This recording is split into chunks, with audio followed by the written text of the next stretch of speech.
One right here that's on a splash block. Now this is terrible, never do this. A splash block right up next to the foundation of the house. This is bad news for any home. This is going to compromise your foundation. This homeowner did the right thing by getting us here.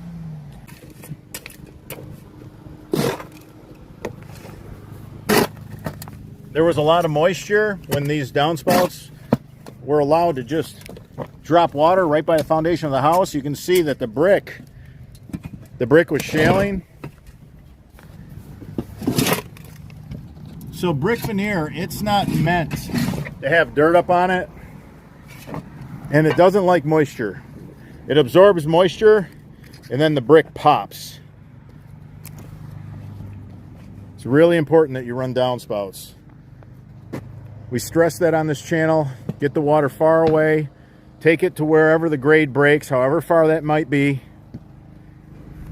Discharge the water safely away from the house. All right, so we're replacing these pop-ups. The grass grew over most of them. The leaves get stuck in them. The leaves don't come out of them. Tree buds, tree seeds have trouble exiting. So we're going to replace them with this really big pop-up here. The grass can grow over top of this. This is still going to open up. This will let tree seeds, tree buds.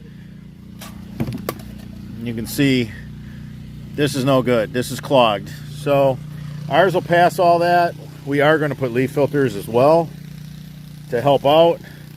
But we're just going to throw this in the trash. That's where that belongs, because my whole career I watched those cause more flooding, more problems. That's one of the biggest reasons why roof runoff systems fail. If you found any of this information helpful, give us a thumbs up. It supports the channel. If you have any questions regarding this installation, leave them in the comments section. I'm your host, Robert Sherwood, and until the next video.